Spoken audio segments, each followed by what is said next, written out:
परमा एकादशी हिंदू धर्म में बेहद दुर्लभ और महत्वपूर्ण एकादशी मानी जाती है।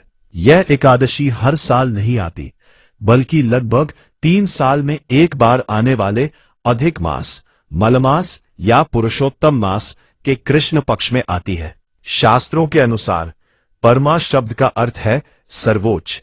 इस व्रत को करने से व्यक्ति के जीवन से दरिद्रता दूर होती है, सुख समृद्धि आती है और अंत में मोक्ष की प्राप्ति होती है। मान्यता है कि इस व्रत के प्रभाव से जीवन के कष्ट दूर होते हैं, आर्थिक समस्याओं में राहत मिलती है और भगवान विष्णु की कृपा प्राप्त होती है। वर्ष 2026 में अधिक मास ज्येष्ठ के महीने में यह पावन व्रत 11 जून 2026 दिन गुरुवार को रखा जाएगा। परमा एकादशी के दिन भगवान विष्णु के पुरुषोत्तम रूप की पूजा की जाती है।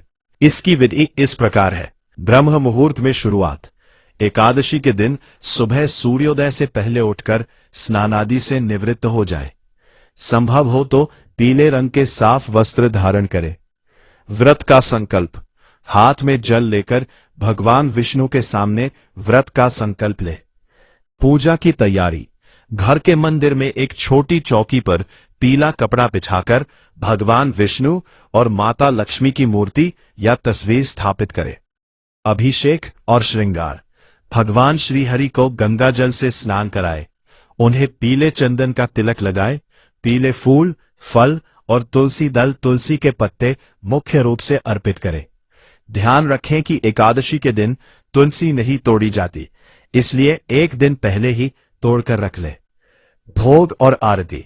भगवान को सात्विक चीजों या फलों का भोग लगाए। धूप दीप जलाकर विष्णु की आरती करे।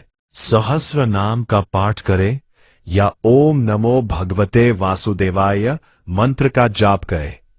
अंत में माता लक्ष्मी और विष्णु जी की आरती करे। रात्रि जागरण का महत्व।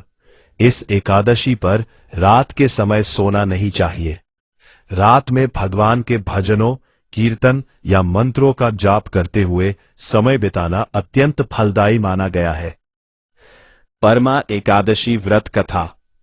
पौराणिक कथा के अनुसार प्राचीन काल में काम्पिल्य नगरी में सुमेधा नाम का एक अत्यंत धार्मिक लेकिन बहुत गरीब ब्राह्मण रहता था।